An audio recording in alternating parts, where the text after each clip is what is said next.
Hello and welcome to view point.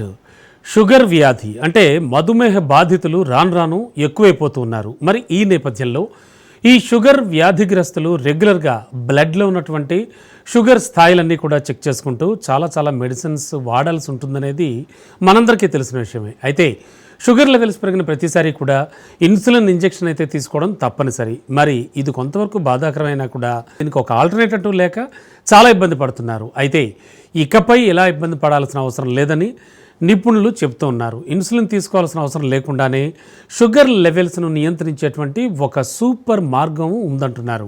అదేమిటో తెలుసా? 10-10-10 rule.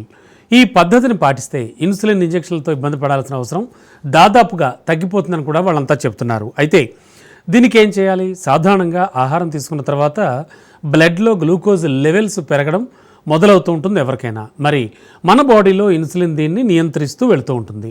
ఇది శరీరంలో రెగ్యులర్గా న్యాచురల్గా జరిగేటువంటి ఒక ప్రక్రియ. అయితే పర్టికులర్గా ఈ మధుమేహ బాధితుల్లో సరిపడా ఇన్సులిన్ ఉత్పత్తి కాక ఈ ప్రక్రియ మందగిస్తుందన్నమాట. దీంతో రక్తనాళాలు కావచ్చు, నరాలు కావచ్చు, అలాగే ఇతర కీలక అవయవాలు కావచ్చు, వీటిపై ప్రతికూల ప్రభావం పడుతుంది. ఈ ముప్పును తప్పించడానికి మధుమేహ బాధితులు ఇన్సులిన్ ఇంజెక్షన్లు తీసుకుంటూ ఉంటారు.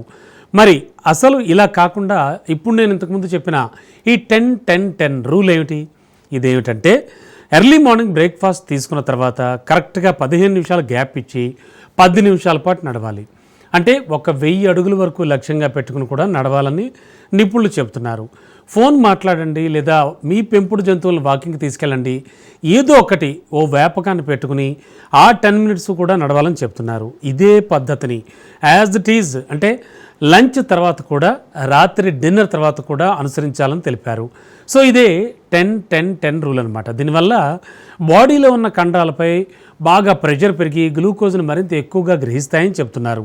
దీంతో బ్లడ్లో ఉండే షుగర్ లెవెల్స్ అంటే చక్కెర స్థాయిలు ఆటోమేటిక్గా కంట్రోల్లోకి వచ్చేస్తాయని చెప్తున్నారు. ఇలా ఫుడ్ తీసుకున్నాక నడక అలవాటు చేసుకుంటే కొంతకాలం తర్వాత అసలు ఇన్సులిన్ ఇంజెక్షన్ల అవసరం కూడా ఉండదని చెబుతూ ఉన్నారు. పైగా నడకతో ఇతర ప్రయోజనాలు ఎటు చాలా ఉండనే ఉన్నాయి, మనందరికీ తెలుసు. మరి ఇంకెందుకు ఆలస్యం? ఖచ్చితంగా నడక మొదలు పెట్టండి.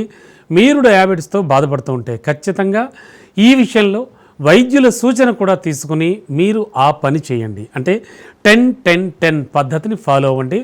డయాబెటీస్కి దూరంగా ఉండొచ్చు.